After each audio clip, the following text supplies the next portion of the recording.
இங்க பாரு, சைட் அடிக்கிறதுலாம் தப்பு இல்ல, ஆனா என்ன மருந்து சைட் அடிக்கிறதா தப்பு. ஹெவி, நீங்க என்ன கிண்டல் பண்றதா நினைச்சுக்கிட்டு உங்க மனசுல உள்ளதெல்லாம் சொல்லிட்டு இருக்கீங்க. டேய், நீ ஊருக்கே பருப்பா இருக்கலாம், ஆனா எனக்கு தொடப்பு கட்டாதான். டேய், என்ன கோவப்படுத்தாத. நீ கோவப்படும் போது ரொம்ப அழகா இருக்க. உனக்கு வேற வேலையே இல்லையாடா?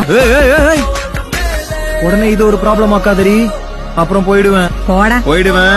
போடா. இப்படியே எப்ப பார்த்தாலும் சொல்லிட்டே இருக்க. ஒரு நாள் போக தான் போறேன், அப்ப தெரியும் உனக்கு. போடா. என்ன தவிர வேற யாராலையும் ஒன்ன வச்சு குப்பை கொட்ட முடியாது. திருப்பி இங்க வந்ததான் ஆகணும். தெரியுதுல. எங்க சொல்லு, நேத்து நான் என்ன கலர் ட்ரெஸ் போட்டிருந்தேன்னு சொல்லு. Red colour churidar. ரெட் கிடையாது, எல்லோன்னு சொல்ல வந்தேன். எல்லாத்துக்கும் முறைக்காத. உன்னை தனியா விட்டுட்டு ஒரு நாள் நிம்மதியா காலேஜ் போக விட்டுறியா? போயிட்டு வரதுக்குள்ள ஏதாவது ஒரு பிரச்சனை பண்ணி வச்சிடுற.